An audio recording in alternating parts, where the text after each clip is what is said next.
So my name is Kristen Fletcher. I'm the Programs and Community Engagement Coordinator here at the Hailey Public Library. Tonight, our presentation is Backyard Birds in Winter with our favorite birding expert, Poo Wright-Pulliam. Let me tell you a little bit about her. She started her birding career in 1995 because she asked a friend a simple question about a bird that she saw. What kind of bird is it? And the friend, in turn, challenged her to find and identify 100 species in 1 year and gave her a birding field guide. And she finished the challenge in just over 2 months. Later on, propelled by her fascination with birds, she took the comprehensive Cornell home study course in bird biology and read every available bird book and field guide.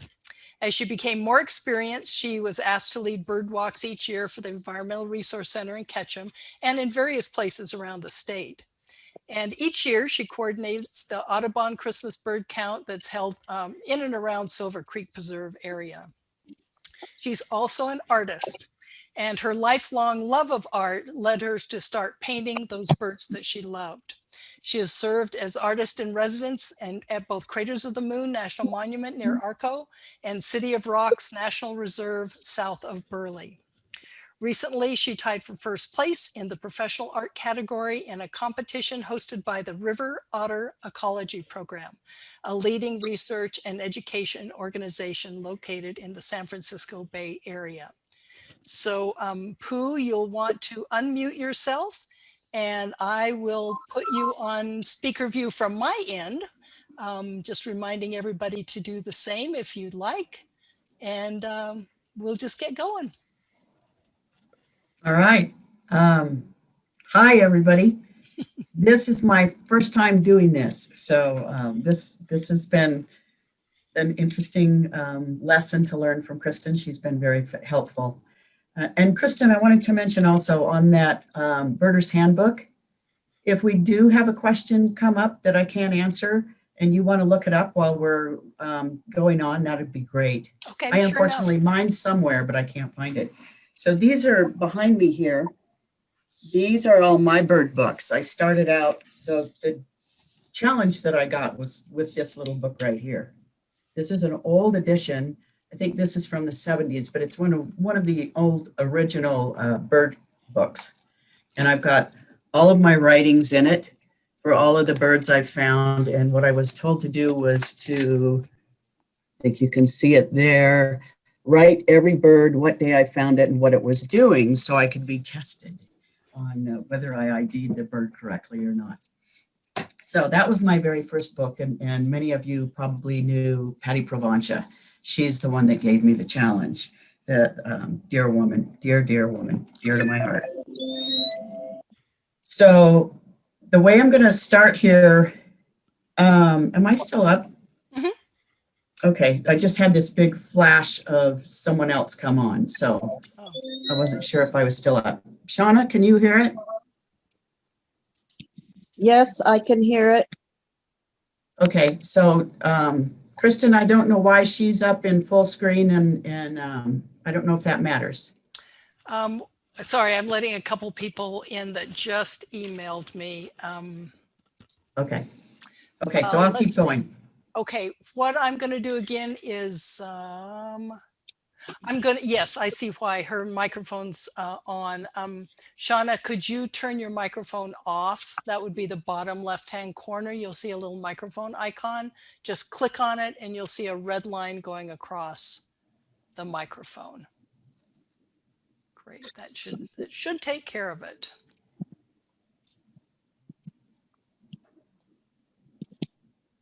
There we go. Okay. So I will go on with the way I'm going to do this tonight is I'm going to do some bird ID. This is my flip chart that I've been using for years and years and years. And the reason I've stuck with it is because I can take it outside and use it. I can use it inside. It can get rained on. And it's just been my good old standby. So this is my flip chart that I'll be working through. We'll go through the bird ID first. And then we're going to do a little slideshow on our local birds, our more common local birds that you'll see at your feeder. And then we're going to do a little bit of, we'll go back to the flip chart, and we'll do a little bit on the native plants of the Wood River Valley. Or no, we'll do feeders first, feeders and that, and then we'll go to the plants afterwards. So that's kind of the way it's going to run. And we've set it up so if you do have a question, like Kristen said, go ahead and type it in and she'll interject and stop me. Hopefully, like if it's on one of these pages, then I can explain it to you right as we're going through it. All right. So I'll start with that. So when we're looking at birds in our yard, I have this monstrous feeder right out my window where I'm sitting here. So if you see me glance away, it's because there's a bird. So I have this habit of going like this. So anyway, I have this monstrous feeder. It's a 4 foot by 3 foot base. It stands on a 6 foot pole and it has a roof over it. And I hang feeders inside of it. And then I can also put food on the bottom of it. And that's how I feed the birds in my yard. And we'll get a little bit more into that a little later on in the class. But it's set up right out my window. So I call it my bird window, so that I can sit here and I can look at the birds and I can ID them as they come through. The one bird book, I will mention the Idaho birds that Kristen showed you. That one, yes, that one may not have a lot of the birds that we have up here in the Wood River Valley, because we have some high altitude species that a lot of lower places in Idaho don't have. So you might get frustrated with that a little bit, but it is a good book for a beginner nonetheless. So we'll go right into my bird ID. And what you want to be looking for, one of the first things that you look for at your feeder will be the beak. And the beak means a lot for feeder birds. It's a big conical bill. We'll get into that in just a second. That's one of the things you want to look at first when you're IDing a bird, is the beak, and it can be different colors. There's many different shapes.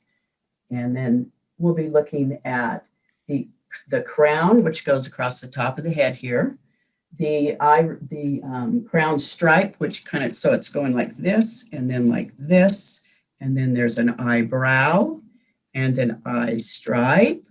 And all of those can be different colors, or they may not even be there. So there's a lot of things to look for. I like to say that instead of looking for the differences when you're looking through a book, or when you're looking for the likeness, instead look for the differences in the bird. So every one of them will have, excuse me, at least one little thing that will be different from all of the other birds. We also have the mustachal stripe. If any of you have seen a flicker and you recognize the flickers, you'll notice that the male has this red mark right here, and it's called, that's the mustachal stripe. We also have the malar, which kind of runs along the jawline down here under the beak and comes down like this from the corners of the beak. On the body, we want to look at where any markings are on the head. This would be, right here would be the, when they talk about a patch being on the forehead, it's right here. When it's a cap, it's right here.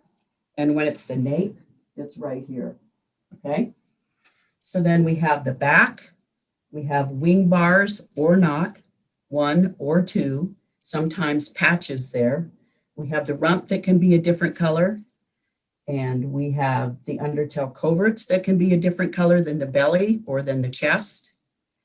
And the flank can be a different color. If you know a junco, that along the sides right here, that's the flank. And the chest can have spots or stripes or bars. There's many different things to look at. But once you start looking, the way that I taught myself with this book was that when I saw a bird, I just would open the book and start flipping through and trying to figure out what bird it was. And what that made me realize is that the water birds and the hawks and the eagles and things are in the first half of the book. The owls and the hummingbirds are in the middle of the book. And all of the songbirds are in the back of the book. So at least knowing that much, if I saw a little songbird, I knew that I could go right directly to the back of the book and take this whole front half out so I didn't have to worry about it confusing me. So that's one really good tip that I know. And this is the birds of North America, so this has all of them. This one also doesn't have some of the birds we have here though. So I did ID some birds incorrectly in the very beginning.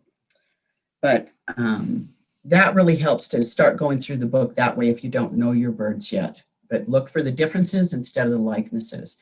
And just keep thumbing through the book. I kept reading all the little paragraphs. That's a nice thing. I have a short attention span. So reading that little paragraph was really good for me to just, that's all I had to read once I found the bird. So that's, we can have outer tail feathers that are different colors, or these can be striped. There can be a patch of white right here. So there's a lot of different things that will tell you what a bird looks like. So we're also going to be looking at the habitat when we're looking at the birds in our backyard. So I can look at my feeders and see birds that have a more conical bill, most of the finch type birds. And then I can look out along, I have a little creek out there, a little tiny creek that I built with a pond. And I can look out there and I can see birds that normally wouldn't come to my feeder.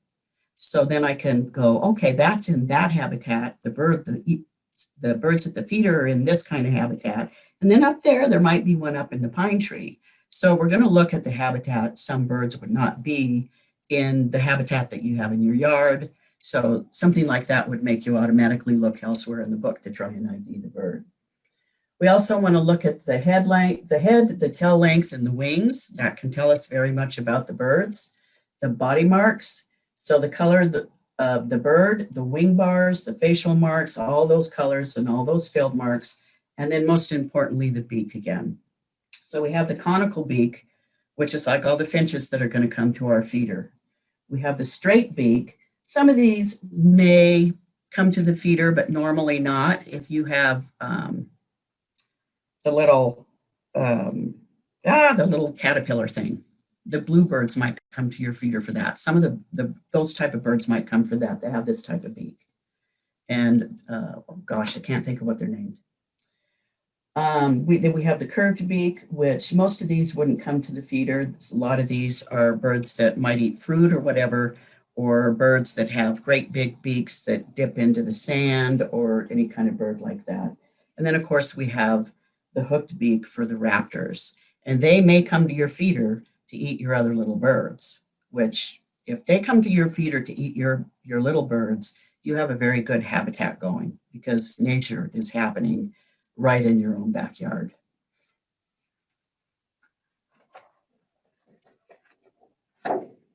We also want to look at the wings. The wing shape tells a lot about a bird. We have the long flat ones like the swallows. You can see that beautiful flight with those long pointed wings.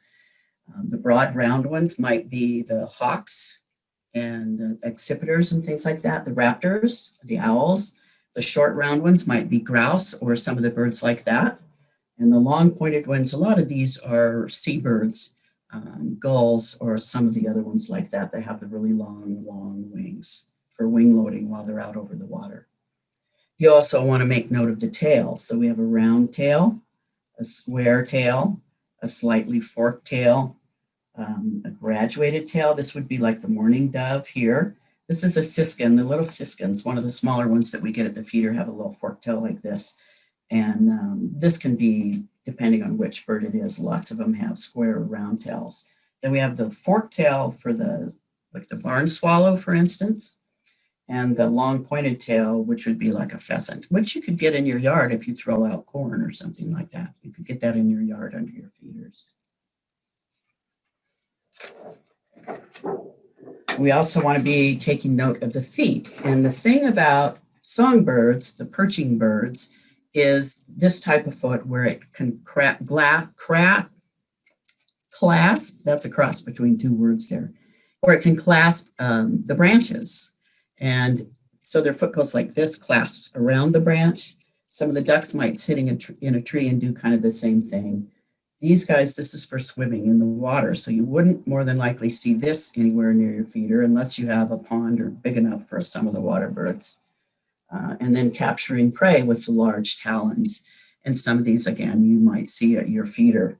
On the perching birds, I like to show people if you spread your hand like this, and then you push down right here, it kind of closes your hand by hitting this tendon right here. And that's basically what it does when a bird closes its foot around a branch. And so it basically, unless it thinks about opening its foot stays closed and it can fall asleep there pretty much. So I did have a hummingbird once on my feeder with the little metal rod, and it had fallen asleep on the feeder, and then it flipped upside down and was just hanging there upside down asleep because the rod was so polished. So that was kind of funny. All right, so now, hopefully I haven't gone too fast for any of that, and I don't see any questions coming through, so I will carry on. We're going to watch a slideshow now on some of the more common birds. And so I will share my screen with you.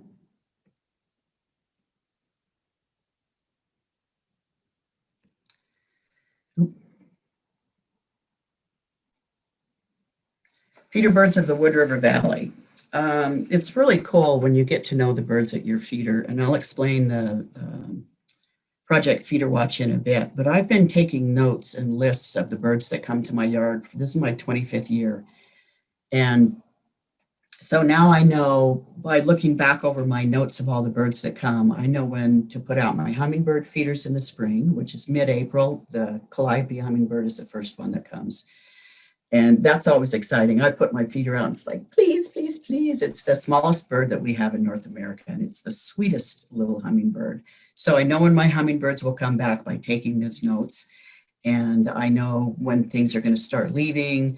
I know about when the nighthawks might get here and all the different things that fly up and down the valley here. I live mid-valley, so I get a lot of things flying up and down.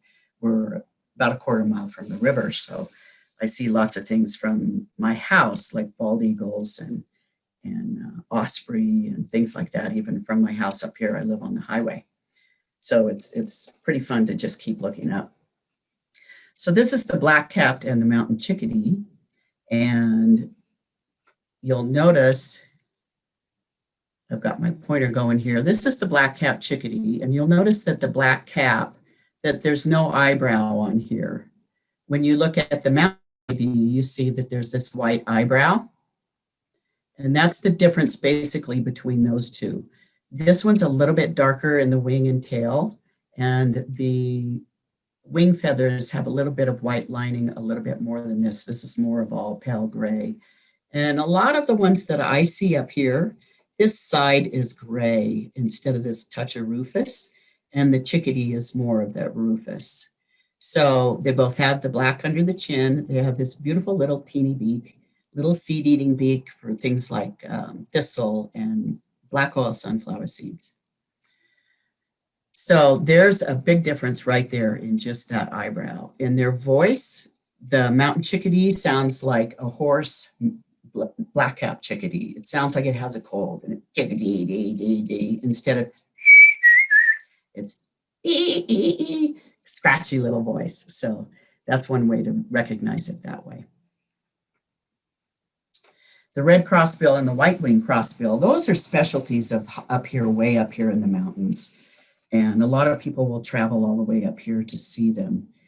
In the summer, they go even higher than here. And they have that beautiful crossed bill. You'll notice that the bill is literally crossed. And they've evolved like that so that they can put their beak into a pine cone and pop that seed out of the pine cone when they pry their bill open. And it will be crossed sometimes left-handed or left-billed and sometimes right-billed. So that's kind of cool to note about them. But this red crossbill is the most common one. And they make a wonderful little sound when they fly over that goes gleep, gleep, gleep, gleep, kind of like that. And they're this beautiful brick color. And here's the female. You may not have even noticed her down here because she blends in with the background so well. But there she is on her wonderful pine cone. And the female of both look a lot like this. So they have that, what would kind of an olivey yellow color be. And then we have the white-winged crossbill here with the big white patch. And see, notice that there's no wing bar and there's two white wing bars here. And this is more of maybe a raspberry red versus a brick red. Beautiful bird. And one of the cool things about these crossbills, on the red crossbill, there were 9 subspecies of the red crossbill, and it all was about the size of their bill. We have one in the South Hills, south of Twin Falls, that has actually evolved to the lodgepole pines that are only in that area in the world. And so we finally, about 2, maybe 3 years ago, got our very own species of crossbill. They named it the Cassia crossbill because it's down in Cassia County. So if anybody wants to go down and see a live bird, a lot of people are traveling now to southern Idaho to see the Cassia crossbill because it's a new species to us all. And it's indigenous to Idaho. It's our only indigenous bird, which means it's only here in the whole wide world, which I think is just terribly exciting. Okay, next we have the house finch and the CASSIN'S finch.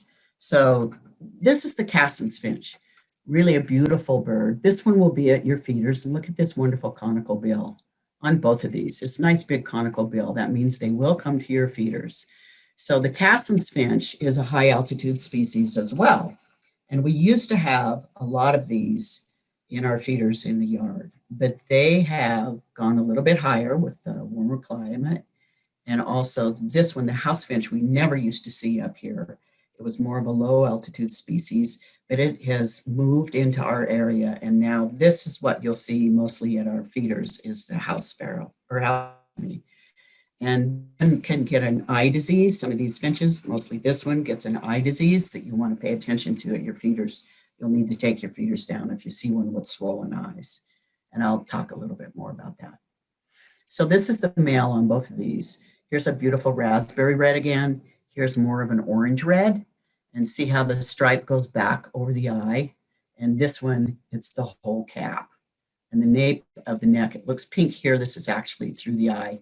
And then the nape of the neck, back here again, is brown. This is the female, and this is the female, which you may look at those and think, wow, they look exactly alike. But look at how plain this face is. And look at the eyebrow on this one and the malar between the malar stripe right here. And look at the difference on the chest markings. These are kind of blurry and these are a little more crisp. So that's the difference on the female. And the beak actually, so just to get technical on you, here's the culmen right across here, across the top of the beak. That is curved and that one is straight. That's pretty technical. Maybe some of you don't want to look at that, but it's pretty obvious once you start noticing how raspberry red this one is and how orange red this one is. We get in the wintertime, we get the common and the hoary redpoll and the pine siskin. The pine siskin is an eruptive species, so it goes wherever the food is. We could have this one all year. We rarely, I don't think we've ever had this one in the summer. This is the hoary redpoll, which they've kind of combined again with the common redpoll, I think. They lump and split, call it lumping and splitting. They do that a lot with some of these birds now that we're into the DNA of everything. So this is a beautiful little bird, winter bird. It's about the same size as the pine siskin, one of our smaller feeder birds that comes. And it has this beautiful rosy chest, this little patch of red on the forehead, and a little tiny bit of black under here, under the chin, like this little triangle here. This is a good mark here. And then right there. So that's the hoary and common redpoll. And this is our cute little pine siskin with these beautiful yellow feathers. This one's probably a male because he's so bright right through there. But the wing bar is a little wing patch and the edges of the feathers are yellow. From the back, this one looks almost identical to this one from the back. Nice little stripes on his belly. And this is a sweet little bird. These guys like the thistle because it's so small for those little tiny beaks. The gray-crowned and black rosy finches. This is another high altitude species we're lucky to have here. The gray-crowned one right here, this one we can have large flocks of, and this one has a range. This one people will definitely travel here because it is indigenous to this part of Idaho, a little bit of Wyoming, Montana. And so a lot of people will travel here to see the black rosy finch, and he's just gorgeous. When you get a good one, this is all pink with that black. It's all pink, and this you see a little bit more pink brown in here. But these, a lot of times you can travel out to Triumph if you want to see a bunch of them. There's feeders out in Triumph that feed them, so they can come in big flocks in Triumph. And every once in a while, I'll get them at my feeders. I haven't had them for quite a while, but they're kind of eruptive as well. So it just depends on the year and what the weather's doing as to whether or not you're going to have them. The cedar and Bohemian waxwings, beautiful. This is one of my favorite birds. So if you'll notice here, they all look pretty much alike, right? The males and the females look alike. This yellow tail tip, it's the only bird in North America, these two species, that have a yellow tail tip. So if you see them fly across the sky and the sun's right, and you see that yellow tail tip, you know you're looking at one of the waxwings for sure. This one comes in the summer, and so you want to plant berries for that one. It loves the mountain ash. This looks like it might be a crab apple, the little tiny crab apples here that it's on. But this one will come mostly in the summer, but it's starting to stick around for the winter as well. But you'll notice right here, this white undertail covert. Remember I said this can be a different color? Then you go over here and you look at this one and it's cinnamon. This is the Bohemian waxwing. Usually these guys come down from Canada in the winter to our cold winters because Canada is even colder. And this one, the cedar waxwing, moves south. If you look at the back here, you can also tell from the back, it's got this little white stripe, but it's got these little, it got its name from these little wax-like features right here that are the end of the secondaries, little tips on the end of the secondary feathers. And then look at this one, how bold and beautiful this is. This is I think my favorite bird to look at in the world. They just look like you want to pet them. They're like velvet. But look at it, it's got the red, it's got the white, it's got the yellow edges, and then that beautiful yellow tail tip. And that cap and the mask, the bandit of the feeder birds.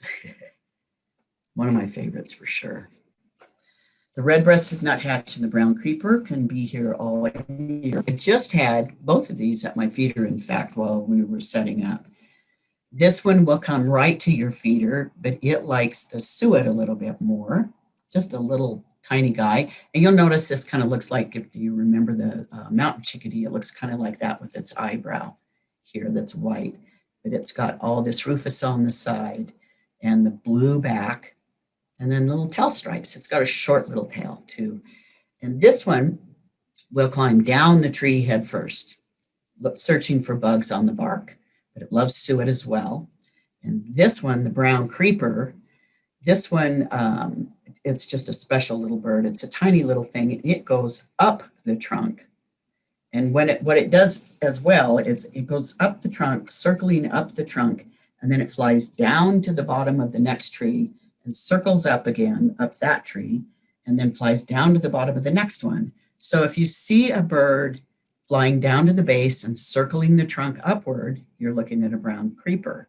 If you see one going headfirst down the tree, it's normally the red-breasted nuthatch. So just a couple of quick little things to give you an idea of what you might be looking at without seeing all the field marks.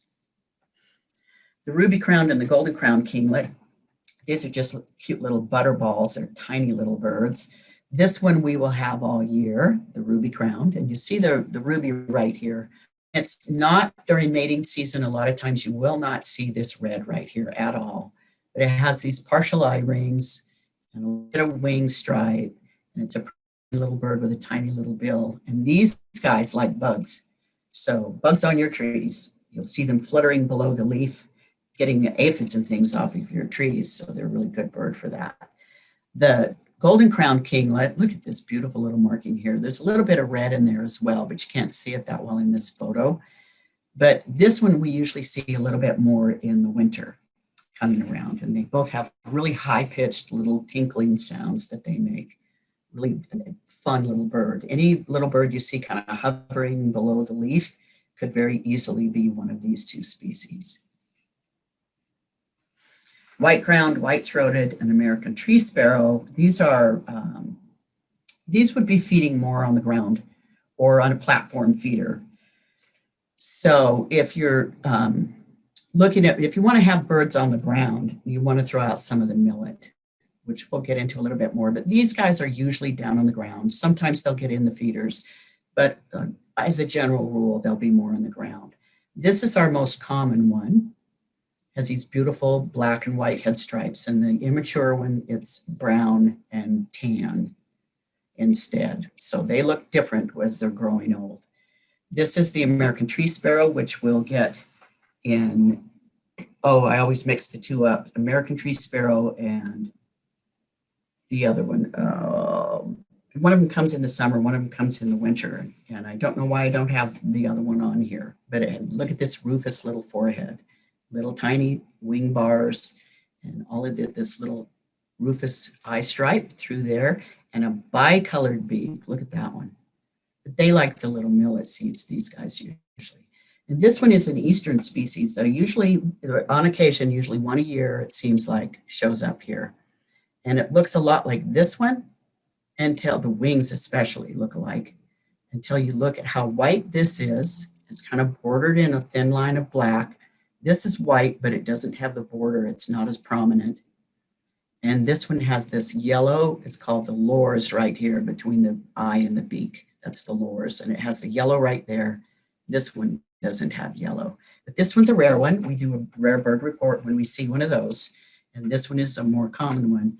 A lot of times you'll see this one come through during the spring and the fall when we get our first snows and our last snows. A lot of times that one will come through. Dark-eyed junco, Oregon, slate, and pink-sided. These are all three subspecies of the dark-eyed junco. This is the male Oregon junco. Look at that beautiful hood. This is the very first bird that I ID'd on my very own with a Reader's Digest book of Wildlife of North America. So this is a very exciting bird to me. I love this one. The female has more of a brown hood. She's just a little bit paler. This is the slate junco. You'll notice the sides here, how this is all slate colored, and this one is all rufous. And this one is the pink-sided junco, which I have a hard time telling a lot of times this pink side versus this rufous side. But look at how kind of blue-gray, soft gray this head is. The female of this is more of a brown-gray.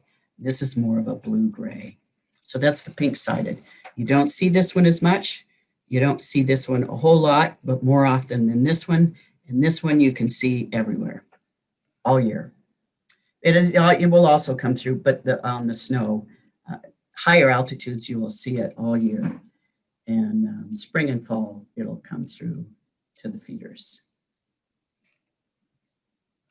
The pine grosbeak and the evening grosbeak are both declining. We used to have flocks of these here, both of them. This year, the evening grosbeak is showing up in larger numbers, which has been really fun. So this is the male of this one. I love this. It reminds me of little cool sunglasses that he has on. And the beak on this male and female during mating season turns absolutely lime green. It's just a beautiful bird. So this is the female. You can see a little bit of that olivey yellow here, the big wing patches, but this one has the giant wing patch and this beautiful yellow on the male. And then the pine grosbeak has again, the kind of raspberry to brick red color. And this is the female, the olivey yellow on that. Somebody saw one of these in Hailey just the other day, just one. But you'll also notice these little marks under here. I can remember when you'd be sitting at the coffee house in Hailey on Main Street, and flocks of these would come to the crabapple trees. And it's rare to see them now. So we do need to pay attention to what the birds are telling us. Clark's nutcracker and Steller's jay and blue jay. These are, this one's definitely a high altitude species, the Clark's nutcracker. You can see them more in Ketchum even than Mid-Valley here. I get them at my feeders on occasion, but this one is more in Ketchum, hangs out on Baldy, will come to feeders. They love suet. That's what they like the most, but they will come for peanuts if you put peanuts out. Steller's jay here will definitely come to peanuts if you put peanuts out. This is our most common one as far as seeing them around town. Both are very noisy, and you can hear them from blocks away. So they kind of lead you to them if you're out looking for them. That's kind of fun. And then the blue jay, the eastern blue jay, We've been getting more and more of these. And last year, I think there was 8 around the valley that had been sighted. And this year, I think there's been about 3 sighted. I haven't had the luck of seeing one yet. I keep chasing it, but I haven't seen one yet. These are all 3 corvids. They're all very smart birds, and they're all very noisy birds. A lot of fun to have at the feeder, although they'll run all the other birds off. And then we have the hawks. So these are some very special winter birds that we get. The goshawk likes to eat ducks, so it's usually down by the river. You'll see it. It's got its beautiful white eyebrow and its blood red eye. It's big. It's a big barrel-chested hawk, and it has this very fine barring on it. We've usually had one living right in the neighborhood here. We usually see one every year. But you can see it up and down the highway if you're paying attention, looking in the trees as you drive the valley. And then the GYRFALCON, which once in a great while, we get the beautiful GYRFALCON. It's a very special bird that comes from the north. This is the gray morph, which is usually the one that we have is the gray morph. There used to be one years ago that hung out on the same telephone pole down by Peekaboo, or Gannett, hung out down by Gannett. People would travel for miles to see it because it was such a regular down there every winter, down on the telephone pole at Gannett. Wonderful falcon. So this one's an accipiter, and this one's a falcon. So you look at this pointed wing right here. Beautiful markings across the belly, stripes and bars and dots. And this is called a teardrop, I think. It's not quite a mustachioal mark. Looks like a teardrop, like the little kestrel. All right, so that's some of the birds that we're going to see around here. So I'm going to stop my share. Kristen, have you had any questions come through at all yet? We did have a comment of someone saying that she didn't say where she was from, but she was seeing Clark's nutcrackers frequently at her suet. And then could you talk a little bit about what an eruption is? You mentioned that a couple times Yes. Earlier on. Yeah, so a lot of the birds, they will call it an eruption when they actually just follow the food. Instead of a regular migration south or north, they actually follow the food where the food is. And so when we maybe have a lot of crab apples hanging on, or the mountain ash with tons, and they aren't finding the food where they normally go, they'll go traveling around in flocks looking for it, and they'll hit that area wherever they find the food. So some years we may have tons, and some years we may have none. And the siskin is notorious for it. I think I went about 2 years without, I was so used to having them all year long, and then all of a sudden they were gone for 2 years. And now they're slowly coming back. And it just depends on what they're eating and where the food is on the eruption. Great, thanks. And just a quick reminder to put any comments or questions in the chat. And you're doing such a thorough and fascinating job, Pooh. I think everybody's just sitting back and enjoying listening to you talk. It's very interesting for me to. I'm like, are they still there? Because I don't see anybody. Are you guys still there? No comments, no nothing. All right. So somebody had the Clark's nutcrackers at Elkhorn, it sounds like. Mm-hmm. Somebody's asking a question. How do you keep elk and other wildlife out of your feeders? Take your feeders in at night, which can be a big problem, or a fence 6 feet or higher is about the only way to do it. They're hungry, they'll go for it. They'll tip it over and just pour the whole thing into their mouth, or smash it. If the bears are out, they just smash them. My neighbor showed me her feeder just yesterday, actually, that an elk had pulled off of the pole and torn down and stomped on and ate everything. I have raccoons that come and eat everything at my feeder. They've managed to climb that one single pole underneath this monstrous feeder and get up in there, and they just clear it out. But so the questions are rolling in, okay. And comments too. We feed our birds in Elkhorn daily. Is it true that if we miss a day or two or more, if out of town, they will leave to find other sources? I think that they will find other sources, but they kind of do a loop. They'll travel your area and they might miss it there for a while, but they'll find feeders that are usually, there's so many people feeding these days that they can find it elsewhere, or there might be natural food that they're going to. I've noticed that in the spring, whenever, or more in the summer, when everything starts to go to seed, the birds disappear from the feeders for a while because their natural food is abundant at that point.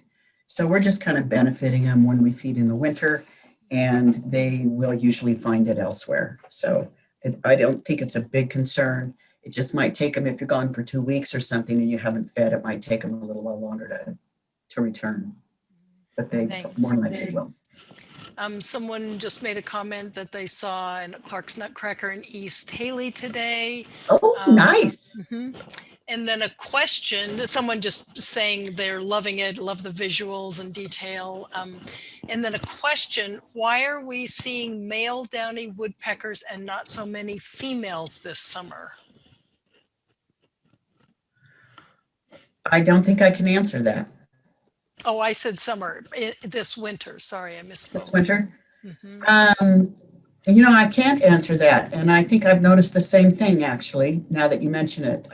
Had a couple down where I took my walk today. And I was going to say during nesting season, it would be common, but it's certainly not nesting season right now. So I would have to try and find something on that to see what maybe the difference is. Unless that's, no, I was going to say a lot of times the females return later than the males, but the Harrys and Downies don't leave. So that wouldn't work either. So I don't know.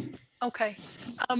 Somebody commented they're seeing Clark's Nutcracker near Hop Porter Park in Hailey, and a couple more. Someone comments we have a female California quail in the late evening around Foxmore in Hailey, and they took a picture of it. Oh, and here's a question. Can you speak about the quality of seeds and suet? And you're just now getting into seeds, and that's ways the to next feed. part. So that's a great segue, Manon.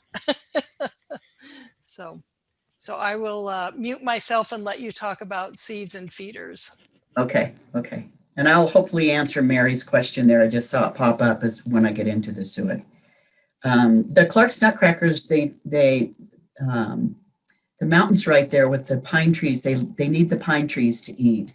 So it would be more the forested areas. We've planted an awful lot of trees, so that would help bring them in too. And usually you'll see them more down in the winter than the summer. So maybe they're expanding their range down to there as well with all of the pine trees that are growing down there. Baldy's covered with trees, so we have lots of them there. I put out a feeder when I was working for Ketchum Parks and Rec. I put out a suet feeder. We did Project Feeder Watch with the kids at Parks and Rec, and we didn't feed suet for the summer. And Project Feeder Watch starts in November. I put out one suet block, and within minutes, there were 23 Clark's Nutcrackers. I couldn't believe, I'd never seen anything like it, never. And that was the only time it happened that way. Maybe 8 would come after that, but that first block that I put out was gone in minutes with 23 of them. It was amazing, just amazing. Okay, so on to the seeds and what we should be feeding. So this little one, this one's about, 1/4 to 3/8 of an inch long, the thistle. And I think they call it Niger now because thistle, everybody thinks that thistle is going to start growing in the yard. This is actually from Europe, and it's been baked to kill the germination before they ship it over here. So you don't have to worry about thistle growing in your yard with this one. It will create a mess because the husk is still on the seed, but the little tiny birds absolutely love this. It's expensive. So you want to be sure and put it in the right type of feeder, which I'll show you in just a second. If you just throw it out there, it'll be gone in minutes by all the bigger birds. So because it's so expensive, I try to be a little more conscientious about this feeder that I put this one in. The sunflower seeds, you can get a couple of kinds here. So we've got the big one, like kind of like what we eat when we buy sunflower seeds. It's a bigger one. But the one that you mostly see in the stores is the black oil sunflower seed. It's a smaller seed and it has more of the oils in it that the birds need for the winter. And most every bird across the country will eat the black oil sunflower seed. So if you're going to put anything out, I would say to put this one out. You can also buy it husked, which means your yard doesn't get as messy, but it will go rancid quicker. And you can buy the hearts, and the birds love the hearts, but it will keep your yard a little bit cleaner. So you do need to make sure that if you've got any of the seeded or the husked seeds, that you keep everything clean underneath, because the seeds will, when they get wet, they'll mildew. There's the millet. This is the little white one that you see in most of the bags in the grocery stores of the inexpensive stuff, along with this, with the milo, sometimes with the safflower oil, and often with the corn. With the corn, you'll get the quails and things like that, and also some of the, I won't call them trash birds, but some of the birds that you don't necessarily want at your feeder. Some of the introduced species will come if you have these. This one here, if you see these little orange balls in the bird food, don't buy it unless there's very minuscule amounts, because nobody knows it and nobody eats it. It's simply a filler, and your feeders will end up just full of this stuff. This is the one that they like. The juncos like this one, the ground feeders. If you have anything with these in a tube feeder and you don't have any birds coming, sprinkle it on the ground, because this is what most of the ground feeding birds will eat. I saw a feeder today all the way full with this and not a bird in sight. This one here, the safflower oil, it's noted as a cardinal seed. We don't have cardinals. Nobody in the West knows this seed either. So ignore these two. The peanuts, you can get them raw. You want to get them raw, but you can get them either hulled or not hulled, and you'll get squirrels. If you don't mind the squirrels, that's fine, but you can always put over a separate feeder across your yard for the squirrels full of feeders or full of peanuts if you want to. But a lot of the bigger birds will love these, like the Steller's shays and the Clark's nutcracker will like these as well. So that's a quick one on the sunflower, on the seeds. And the suet feeder, the best kind, Mary, there's one that says energy. I think it's called energy suet. I usually try and get that one just because in the winter, I want to feed the birds, give them as much energy as possible. A lot of the suet blocks will have cherries in them or oranges or some of the nuts. You can make your own with cornmeal. And what do I do? The one that I made was cornmeal and peanut butter. And I used chunky peanut butter, so that would be in it, and mix that together and pack it into log holes or on the tree. So the suet, I think if you try and get it's high energy. That's what it's called, high energy. So you can try that one. So here's I call this the peanut butter cafe, PB cafe. I used to make a ton of these, but you just take a paddle drill and drill these holes into a log and put a hook on it. And then you make that cornmeal and peanut butter mix and pack it into these. And I had all of our local woodpeckers. We have 7, I think, locally. All of them came to this, every single one that we have. So I used to have woodpeckers all over. I don't have them that much anymore, and I'm not quite sure why. Maybe my yard's gotten too big. They don't see my feeders as much as I guess, but I'm not sure. So here's the thistle feeder.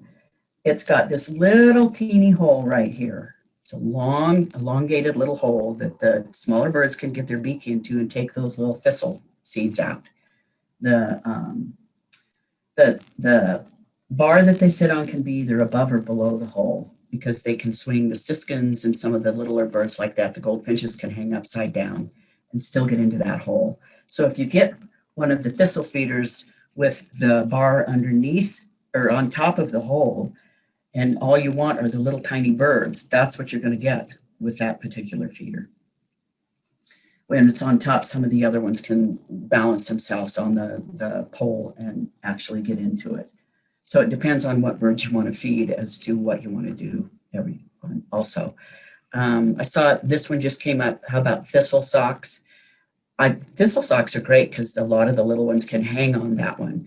My only problem with that one is some of the bigger birds will get on it and tear holes trying to get to the seeds. I don't know how many I've had to replace because they've torn holes into it. So again, it depends on what kind of birds that you want to be feeding. The hummingbird feeder, of course, the one that I like best is not like this. It's called the Best #1. It's really easy to clean. It comes apart easily, and you can get it in the little one that has, I think it holds a cup, maybe a cup and a half, but I think it's more like a cup. And they have a big one that does 4 cups. I don't use the big one because we get 4 different species of hummingbirds here in the summer, but we don't get a whole lot of hummingbirds in the summer. So I kind of stick to the smaller ones so that the hummingbird mix doesn't go bad. You should change it every 3 days, especially if it's hot, maybe even every 2. So the hopper feeder is the kind with the sides that come in like this, usually a glass or plastic side, and the seeds, you pour the seeds in the top and the seeds come out the bottom. That's a good one for general, all kinds of birds. You can put all kinds of bird seeds in it, mixes, black oil, sunflower, whatever you want to put in that one. That's a really good kind if you want all kinds of birds. And then the platform feeder, the birds that feed on the ground are comfortable on platform feeders as well. So that one's a good one. And then there's the wire. I forgot to put on here the wire, the little wire box for the suet. That's a good one. And if you don't want the bigger birds on that, you leave the plastic that the suet comes in if you're not making your own. You leave the plastic, not the wrap, but the container on it.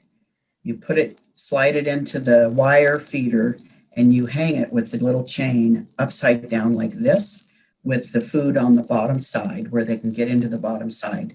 And then you have all of the birds that can cling, that can eat it. Instead of, if it's like this, the magpies will eat it in 15 minutes, or the Clark's nutcrackers. But if you hang it like this, then they can't get at it quite as easily. That some of them are pretty brilliant.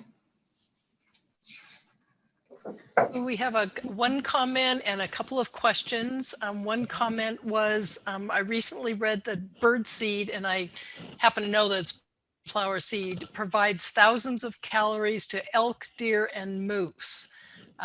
In the recent article or recent program we had with Fish and Game, Terry Thompson said they can get upwards of 40,000 calories by eating seed from in a bird feeder. I might have that wrong, but it was a lot of thousands. And then So let's see, one question. Go ahead. Oh, I was going to say that if you want to feed the elk, you can certainly do that, but they eat a lot, so it would be expensive. It would be very expensive. And it all depends. Some people don't mind feeding the squirrels. Some people don't mind feeding the elk or the bears. Some people only want to feed small birds. Some people want to feed all the birds. So it just depends on your own thoughts about the whole thing. So we about how do you keep a tray feeder clean? And then a different question, what are the 4 different species of hummingbirds that we get?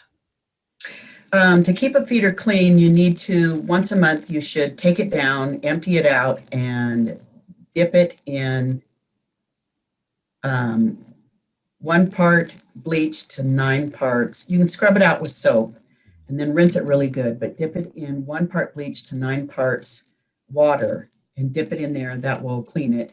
That's a lot for these finches that have this eye disease. If you do see one with eye disease, you take your feeders down, you bleach them really well, and you shouldn't really put them back up for 2 weeks to kind of hope that these birds die, because that's what happens, they die. And it's from dirty feeders. It gets passed on by dirty feeders. So you want to pay good attention to keeping your feeders clean if you decide to take it on. You need to make sure that you have the time to keep feeders clean and keep them bleached. I've actually gone out and wiped mine down now that everybody has bleach cloths and the wet wipes with Clorox or bleach in them. I go down and I wipe everything down with that for a quick one to try and clean things up. And on the hummingbirds, well, a scrub brush always helps too. If you have a platform feeder and it's wood, they're a little harder to keep clean. So you might want to, if they get too gunky, you may have to replace them sooner than a plastic feeder. On the hummingbirds, we have the wonderful little calliope, which has the purple stripes that go like this. It's about that big. And then we have the rufous hummingbird, which is all coppery red. The male is all coppery red. The whole body is beautiful, beautiful bird. The black-chinned hummingbird, which is under the male, is black right here. And then this beautiful purple right here, royal purple under here, that when the light hits it, you just see this stripe. So it's called black chin because this part's black. And then we have the broad-tailed hummingbird, which for years, the birders that we in Idaho claimed we didn't have broad-tailed hummingbirds up here.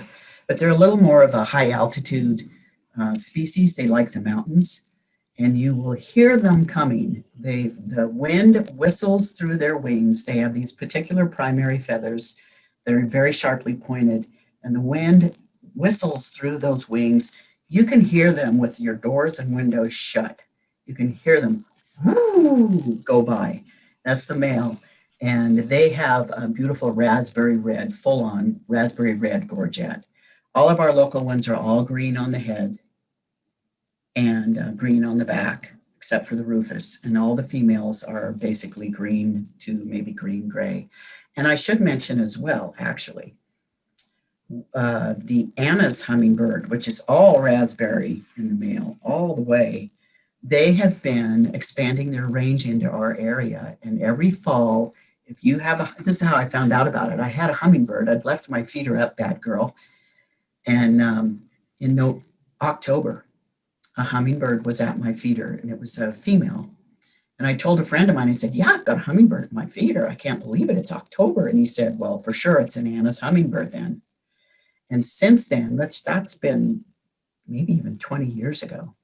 We'll usually get one to come through in the fall, but they're wintering over in Boise. All the other hummingbirds are gone. But these Anna's hummingbirds are wintering over in Boise. And you can go see them if you can.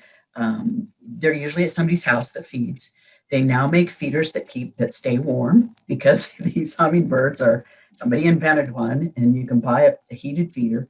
They don't usually, I don't think they survive up here, but they usually head out when it starts to get really deep snow up here. But in the fall, if you've got a hummingbird and it's October, call me. Just call me. I want to see it, and we need to make a report on it. So I think, yeah, so 5 hummingbirds at this point we have in Idaho now. It's kind of cool.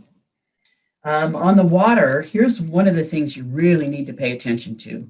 Fresh water. Every bird needs water. Not every bird eats seeds. So if you have water out, you'll get birds all year. If you have a little pond or a little stream, you want to keep a bubbler in it so that it doesn't freeze over. You can buy the dog dishes that are heated for the winter, put the water in that, but you want to make sure that it's only 2 inches deep. So I have one like this out on my big giant feeder out there with some rocks in it so that it's not too deep. It's not much more than 2 inches anyway, but I have so many of the smaller birds that I put some little rocks in it. The bird feeders that have the bowl, and they have those beautiful ceramic bowls that are polished, beautiful colors. Put some sand or rocks in the bottom because they're too slick for the birds. And if it's a bowl, some of them come down and then go across. If it's a bowl, put something in the bottom because those are really too slick for the birds. This is like a little stream in my backyard. Here's one with a dripper. Roger Torrey Peterson, who they call the father of birding in North America, he had a bucket that had a leak in it. And so he took it out, a little drop leak. He hung it in a tree and put a bowl or a dish below it. And it drew birds because they could hear the sound of it. It drew birds from everywhere. So you can get all kinds. My yard list is huge because I have water out and I get all the birds that don't come to the feeder as well. So it's always a good idea. Well, you should have water anyway for them and make sure it stays clean. And in the summer, you can use the mosquito dunks. It won't harm the bird to keep the mosquitoes at bay if you have still water, if you don't want to put a dripper or something in it. This is an anatomically correct birdhouse. They pay a lot of attention to the hole, where it's placed in this distance, and the hole from the floor and the size of the floor. They pay attention to that. You shouldn't put a perch on it because it gives access to other birds, to the babies. So no perches.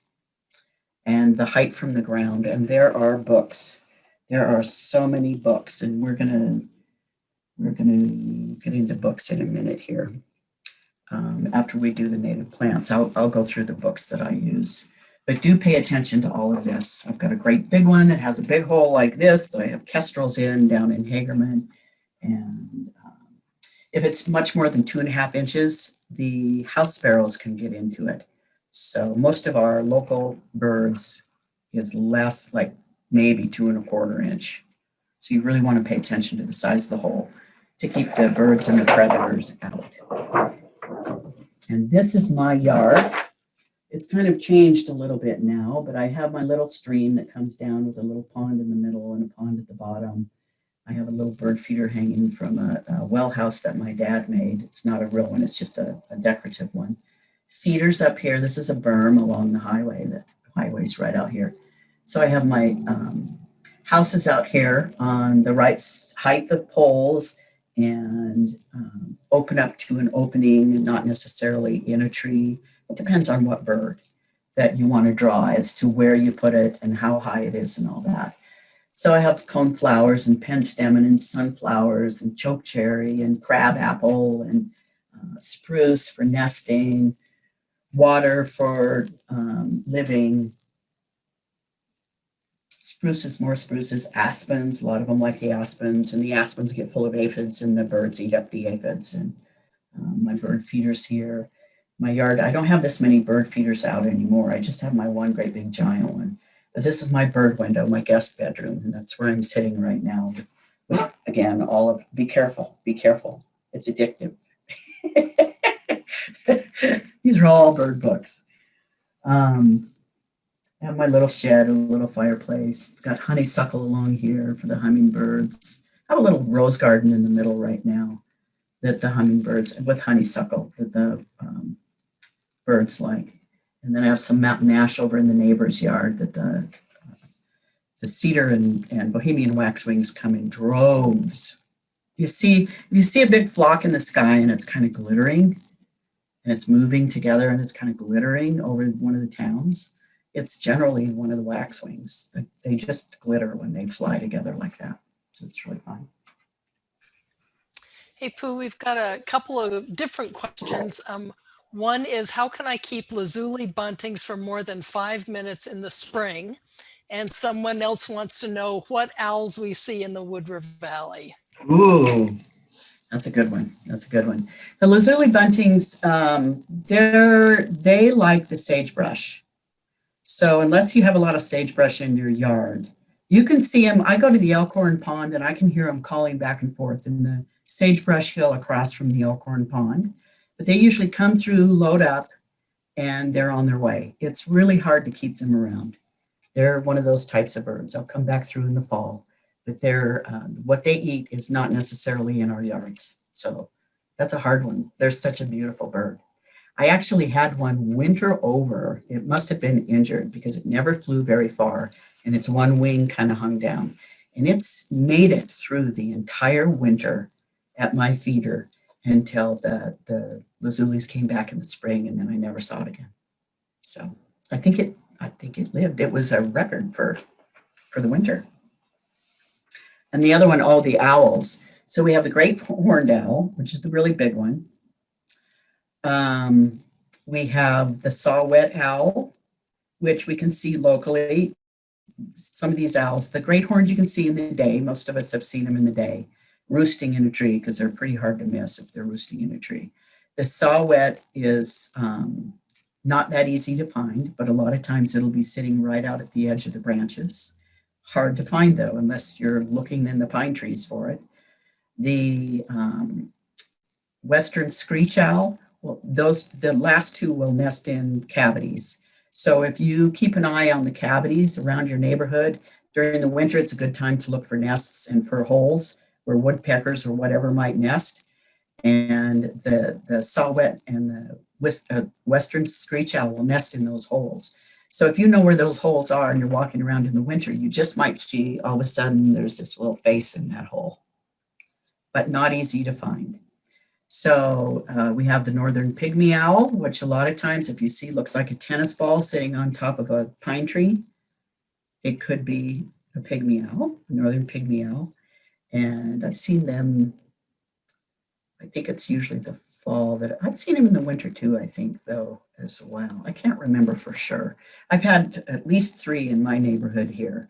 And the easiest way to find them, any of the owls, is if you hear chickadees or magpies or any of the birds just yap, yap, yap, yap, nuthatches going crazy, go find them, because there's generally a hawk or an owl that they're pestering to try and get rid of it. So keep your ears open for any of those, like bah, bah, bah, bah, bah, bah. Everybody's going crazy and they're doing it for a good reason. So go find what they're after. So the northern pygmy owl, burrowing owls we have further south of here, and you'll see them sometimes along the highway, sitting along the highway on fence posts or whatever. What am I missing? Oh, long-eared and short-eared owl. And you can find those down around Silver Creek a lot of the time. They will fly more in the evenings and in the mornings. They're crepuscular. And on very cloudy, dark days, you'll sometimes see them come out and fly. I've seen them up at Rinkers, driving out Bullion. Is it Bullion that goes west out of Hailey? And then you take the left spur off of there. Sometimes I've seen them flying around in there, but they hang out in the willows near water. So if you're looking in the willows, if you're down fishing on Silver Creek, keep your eyes open and in the willows, because you might see one in there, or flying if it's a very dark day. I think that's all that. Well, we have a great gray owl, the beautiful great grays, incredible, incredible owl, the biggest one we have. Sometimes you get lucky to see them in Stanley Basin, but they're declining, so they're of great concern. All right, so here's some of the trees that we can plant for the birds in our yard. We can do crab apples, which are not native, but they're a good one to plant, and you can choose them by height. If you want to do a certain height, make sure you look at the label. And some of them are big crab apples, and some of them are little. I would get the ones with the smaller crab apples. The aspens are great because the little birds in the spring like to eat the catkins, the seeds in the catkins. It'll look like a moving, alive Christmas tree in the spring, covered with all these sweet little birds. The western red birch is native. The aspen is native as well. The western red birch, you get these beautiful branches in the winter, and in the summer, the catkins, I think, as well on these, but the birds really like them. Yeah, there's the catkin right there. So that's some deciduous ones that you can plant. I haven't even looked at the time. How are we doing on time? We've got about a little less than 15 minutes. Okay. It's good we've been answering questions along the way then. So we have the Douglas fir, which is drought tolerant and native. And that one has little pine cones with the little, they call it a little mouse's tail that hangs out on the pine cone. This little thing that pokes out. It's kind of like a snake's tongue, actually. It's forked. They get huge. But for nesting and things like that, these guys and the cones. The lodgepole pine is drought tolerant and native, and the blue spruce is native, but I think it takes a bit more water, and it's pokey. So firs are friendly. Pines are in pairs as a general rule, and spruces are spiky. So if you've ever decorated a spruce with Christmas lights in your yard, you know what I'm talking about, because your whole arm will be poked full of holes. So that's some of the good conifers that you can plant. And as you can see, they get pretty big, so you have to have room for them. Here's some of the flowers that we can plant for the birds. The serviceberry, we have a native and drought tolerant serviceberry. You can also buy some of this stuff from, there's a really close one to the native serviceberry that you can get, I know at Webb. I had one planted and the berries were sweeter than the native one. So I every time I'd go out there to pick some, there'd be a robin in there and we'd scare the bejesus out of both of us. We have the chokecherry that grows native all over the place. We have mountain ash that's native. These three are really good for the birds. And, you know, I like to say, if you want to know what native plants to put in your yard, go out into the mountains, kind of look around at what's growing and plant your yard like that, even as far as the wildflowers and that as well. Plant all the native plants like that. And then for some of the flowers we have here, the penstemon we have all over the place. The hummingbird love that because it's tubular.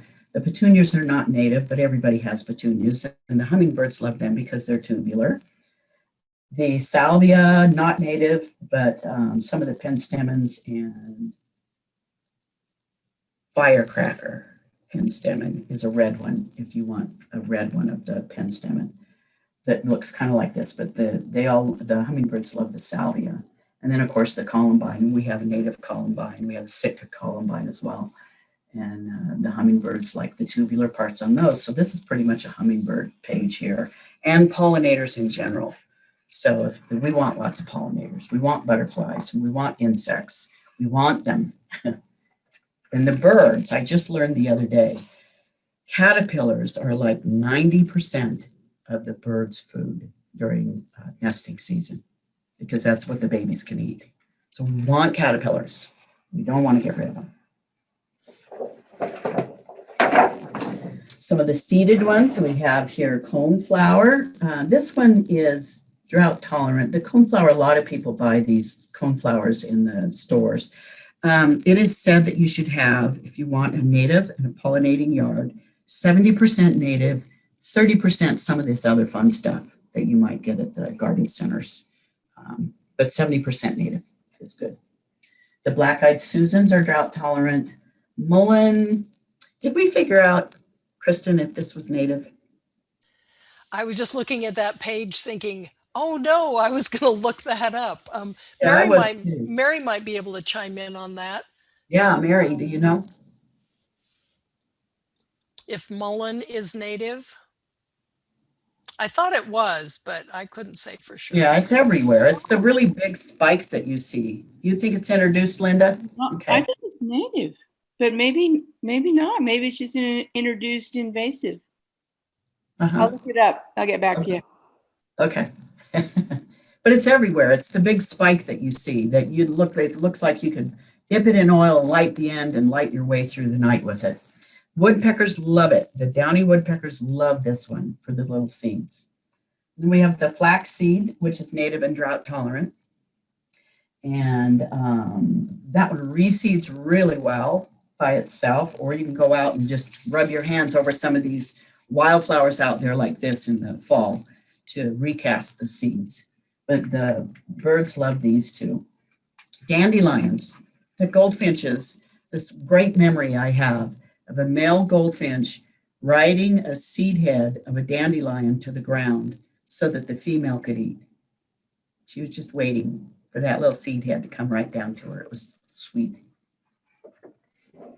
And then, of course, we have Gaillardia, which is drought tolerant and native.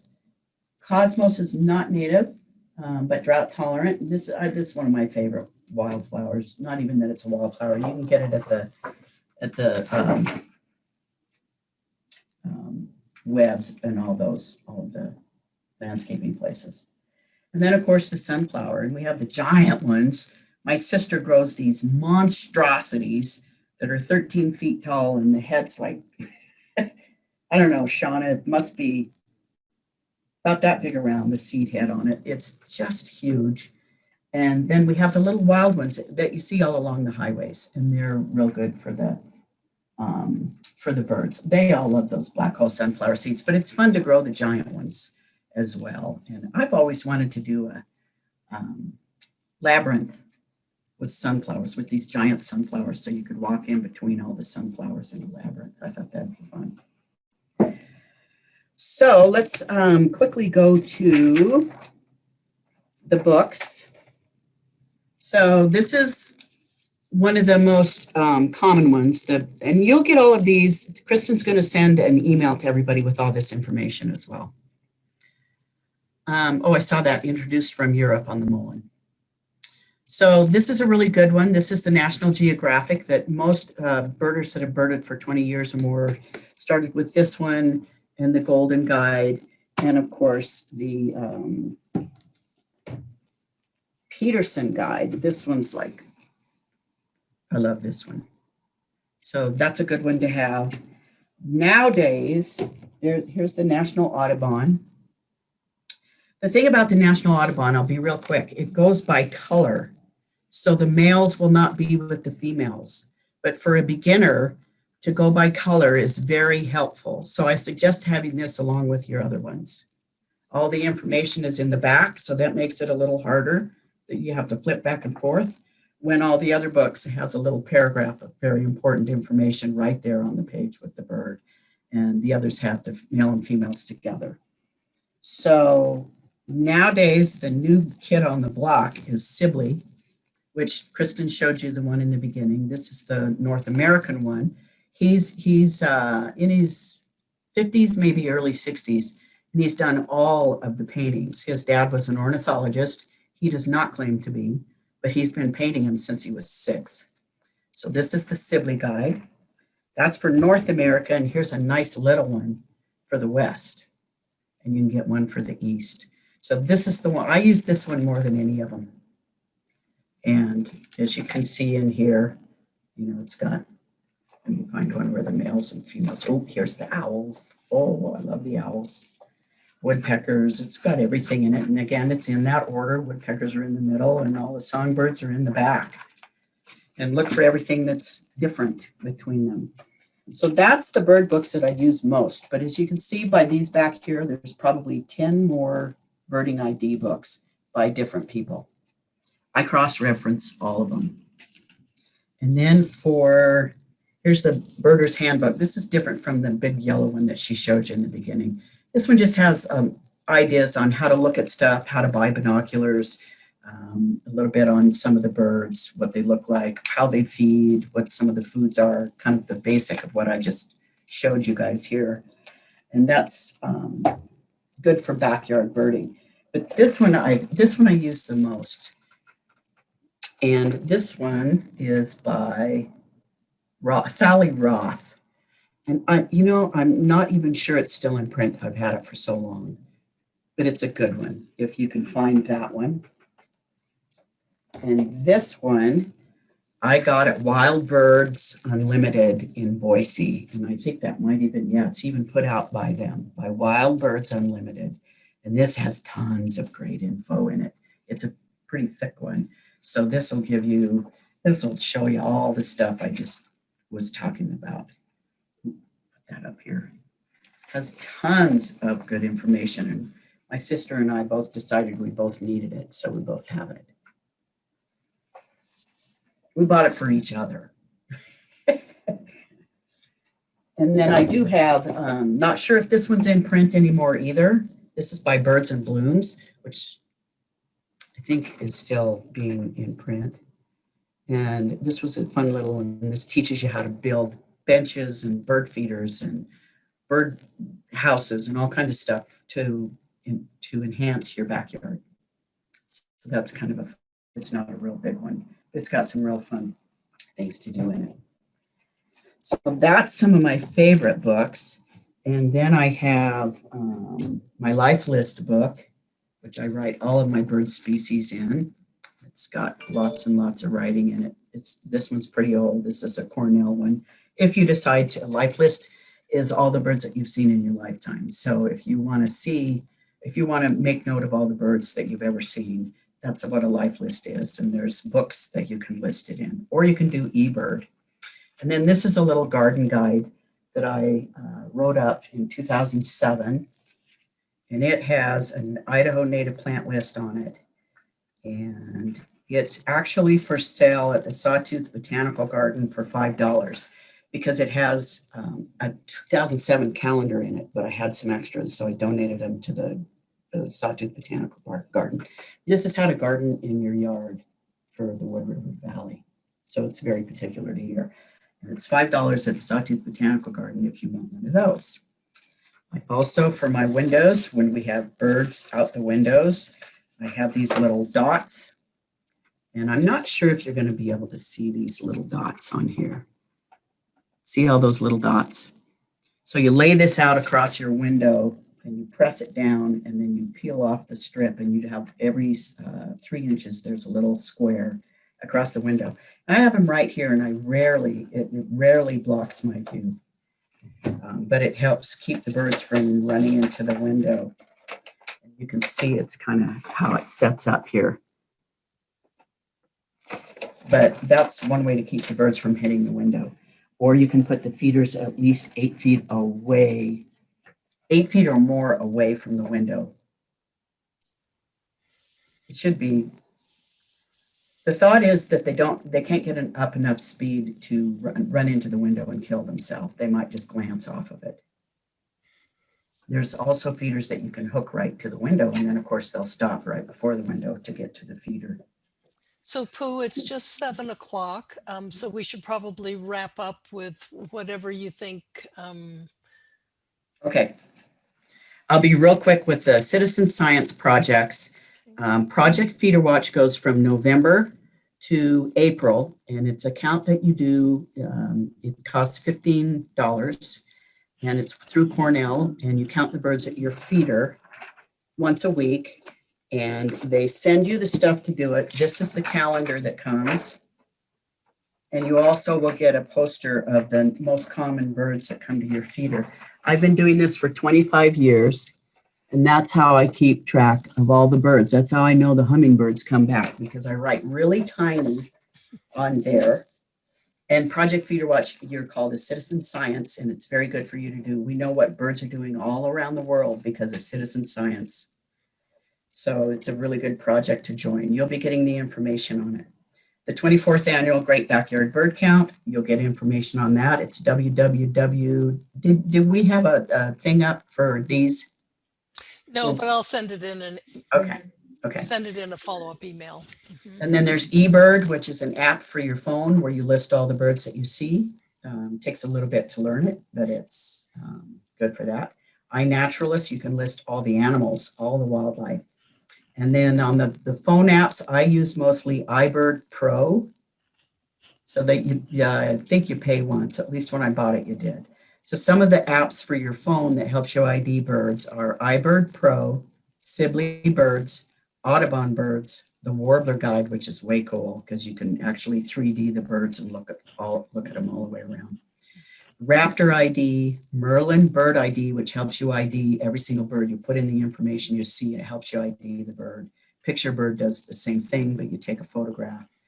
eBird and again, iNaturalist on that. And then for online information, if you want to look stuff up, allaboutbirds.com and whatbird.com for the Plants, Native Plant Society, and that's for Idaho. So you'll be getting all of that information. And it's a ton of information. You can have a ton of information if you so choose to. The best part about it, like my sister would always say, I don't care what bird it is. I just want to see them. And so I had to give up trying to make her ID them. She just wanted to see them at her feeders, and that's wonderful if that's all you want to do. So you can go that far, or you can just look at them out your window. So that's it. Thank you.